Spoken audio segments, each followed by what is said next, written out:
శ్రీగురుభ్యో నమః. శ్రీ మహాగణాధిపతయే నమః. శ్రీ సరస్వత్యై నమః. హరి ఓం.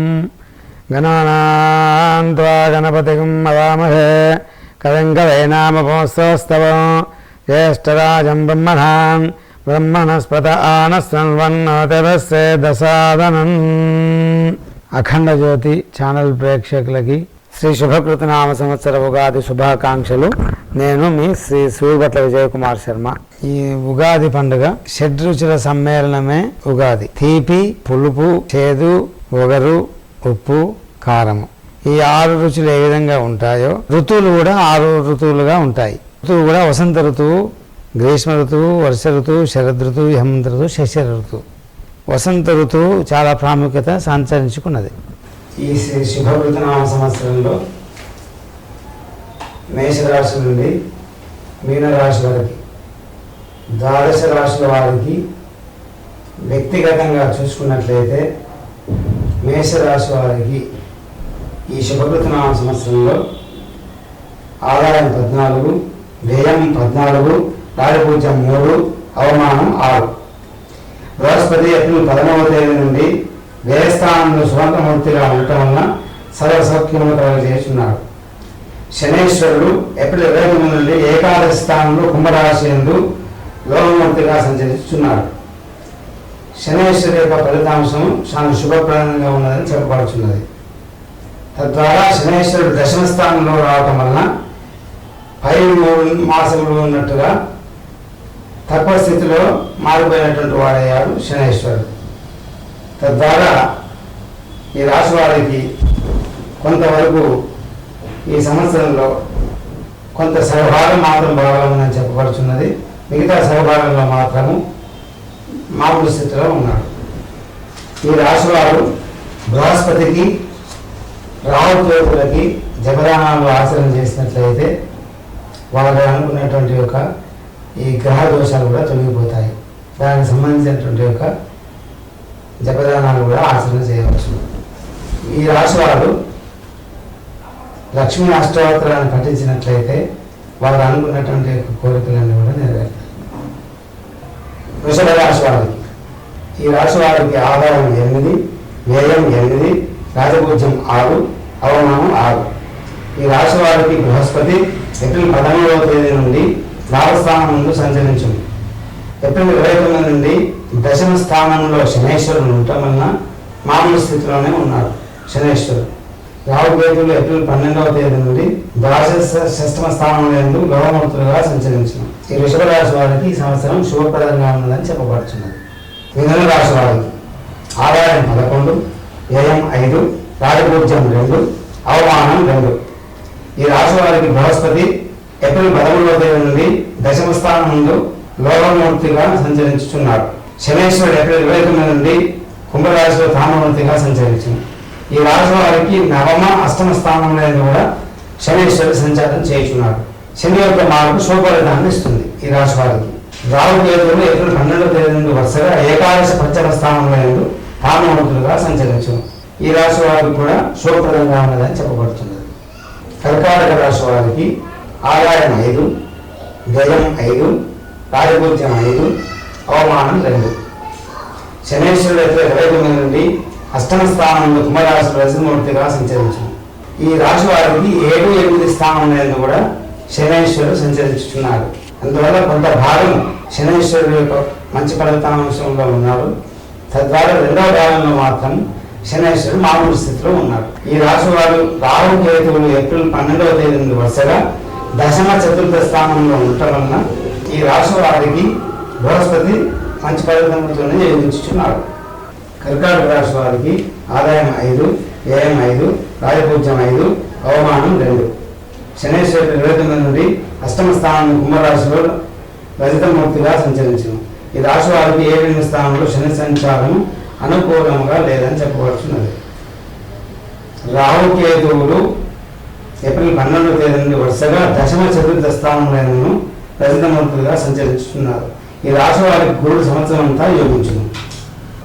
ఈ రాశి వారు కూడా శివాలయంలో రుద్రాభిషేకం చేయటం వల్ల వాళ్ళకు ఆ యొక్క నవగ్రహ యొక్క దోషాలు కూడా తొలగిపోతాయని చెప్పబడుతున్నారు. ఈ సంవత్సరము వీరికి కొంతవరకు బృహస్పతి బలం మెరుగుగా ఉన్నదని చెప్పబడుతున్నది. ఈ సింహరాశి వారికి ఆదాయం 8, వ్యయం 14, రాజపూజ్యం 1, అవమానం 5. బృహస్పతి ఏప్రిల్ 13వ తేదీ నుండి అష్టమ స్థానంలో రజతమూర్తిగా సర్వ సౌభాగ్యములు కలగజేయాలి. గురువు అష్టమ సంచారము అంత అనుకూలంగా లేదని చెప్పబడుతున్నది. శనేశ్వరు 29 నుండి సప్తమ స్థానంలో కుంభరాశి లోహమూర్తిగా సంచరించింది. మొత్తం మీద శని ఈ సంవత్సరమును సానుకూల ఫలితాలను కలుగజేయాలి. ఈ సింహరాశి వారికి రాహు కేతువులు ఏప్రిల్ 12వ తేదీ నుండి వరుసగా నవమ తృతీయ స్థానంలోని సువర్ణమూర్తులుగా సంచరిస్తున్నారు. ఈ రాశి వారికి సామాన్య ఫలితాంశముగా ఉన్నది. ఈ సంవత్సరం కన్యా రాశి వారికి ఆదాయం 11, వ్యయం 5, రాజపూజ్యం 4, అవమానం 5. ఈ రాశి వారికి బృహస్పతి ఏప్రిల్ 13వ తేదీ నుండి సప్తమ స్థానంలో సర్వ సౌఖ్యములుగా కలుగజేయాలి. ఈ రాశి వారికి శనేశ్వరుడు ఏప్రిల్ 29 నుండి షష్టమ స్థానంలో కుంభరాశిలో తామ్రమూర్తిగా సంచారం చేస్తున్నాడు. ఈ రాశి వారికి ఈ సంవత్సరంలో బాగుగా ఉన్నదని చెప్పవచ్చుంది. రాహుకేతువులు ఏప్రిల్ 12వ తేదీ నుండి వరుసగా అష్టమ షష్టమ స్థానంలో లోహమూర్తిగా సంచరించింది. ఈ రాశి వారికి గత సంవత్సరం కంటే చూసుకున్నట్లయితే ఈ కన్యా రాశి వారికి ఈ సంవత్సరం చాలా శుభప్రదంగా ఉందని చెప్పవచ్చున్నది.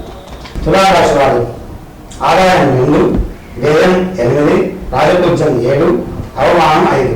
ఈ రాశి వారికి బృహస్పతి ఏప్రిల్ 13వ తేదీ నుండి 6వ స్థానంలో షష్టమ స్థానంలో లోహమూర్తిగా ధనహారాన్ని కలుగజేయాలి.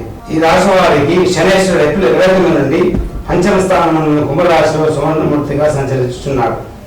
రాహుకేతువులు ఏప్రిల్ 12వ తేదీ నుండి వరుసగా సప్తమ జన్మస్థానంలో సువర్ణమూర్తిగా సంచరించారు. గురువు శని రాహుకేతువుల సంచారం వీరికి అంతగా అనుకూలంగా లేదు. కానీ సంవత్సర ప్రారంభంలో అనుకూల పరిస్థితులు ఉంటాయి. తద్వారా కొంతవరకు మధ్యమ పరిస్థితిలో ఉన్నటువంటి ఒక పరిస్థితి ఉన్నది ఈ రాశి వారికి, తులారాశి వారికి ఈ సంవత్సరం. వృశ్చిక రాశి వారికి ఆదాయం 14, వ్యయం 14, రాజపూజ్యం 3, అవమానం 1. ఈ రాశి వారికి బృహస్పతి ఏప్రిల్ 13వ తేదీ నుండి పంచమందును సర్వ సౌఖ్యములుగా కలగజేయాలి. శనేశ్వరుడు ఏప్రిల్ 29 నుండి చతుర్థ స్థానంలో కుంభరాశిలో రజతమూర్తిగా సంచరించింది. ఈ రాశి వారికి చతుర్థ స్థానంలో శనేశ్వరుడు ఉండటం వలన, 4వ అర్ధాష్టమ స్థానంలో ఉండటం వలన వాళ్ళకు సరైన అనుకూలమైన పరిస్థితి లేదని చెప్పబడుతున్నది. ఈ రాశి వారు రాహుకేతువులు ఏప్రిల్ 12వ తేదీ వరుసగా షష్టమస్తమ స్థానమూర్తిగా సంచరించింది. ఈ విధంగా ఈ సంవత్సరం వృశ్చిక రాశిలో మిశ్రమ ఫలితాంశాలు ఉన్నదని చెప్పబడుతున్నది. ఈ రాశి వారికి ధనుసు రాశి వారికి ఆదాయం 2, వ్యయం 8, రాజపూజ్యం 6, అవమానం 1. ఈ రాశి వారికి బృహస్పతి ఏప్రిల్ 11వ తేదీ నుండి చతుర్థ స్థానంలో శనేశ్వరుడు 29 నుండి తృతీయ స్థానం కుంభరాశిలో సువర్ణమూర్తిగా సంచరించింది. రాహుకేతువులు ఏప్రిల్ 12వ తేదీ నుండి వరుసగా పంచమ ఏకాదశ స్థానం రజతమూర్తిగా సంచరించింది. వీరికి ఏలినాటి శని ప్రభావం ఉన్నది. అయితే గతంలో కంటే ఆశాజనకంగా ఉంటుంది. ధనురాశి వారికి 4వ స్థానంలో మీనరాశిలో బృహస్పతి సంచరించుతున్నందున అంత శుభమైనటువంటి ఫలితాంశాలు లేవని చెప్పబడుతున్నది. వీరికి ఈ రాశి వారికి మిశ్రమ ఫలితాంశాలు ఉన్నదని చెప్పబడుతుంది. మకర రాశి వారికి ఆదాయం 5, వ్యయం 2, రాజపూజ్యం 2, అవమానం 4. బృహస్పతి ఏప్రిల్ 11వ తేదీ నుండి తృతీయ స్థానంలో రజతమూర్తిగా సౌభాగ్యకరంగా సంచరించారు.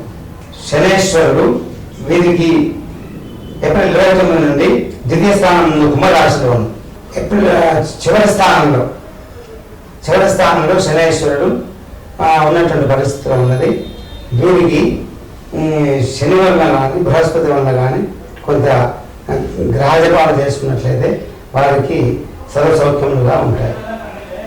రాహుకేతువులు ఏప్రిల్ 12వ తేదీ నుండి వరుసగా చతుర్థ రాజస్థానం లోహమూర్తిగా సంచరించను. అనుకున్నటువంటి పరిస్థితి లేదని చెప్పబడుతుంది. మకర రాశి వారికి కూడా అంత అనుకూలమైన పరిస్థితి లేదని చెప్పబడుతున్నది.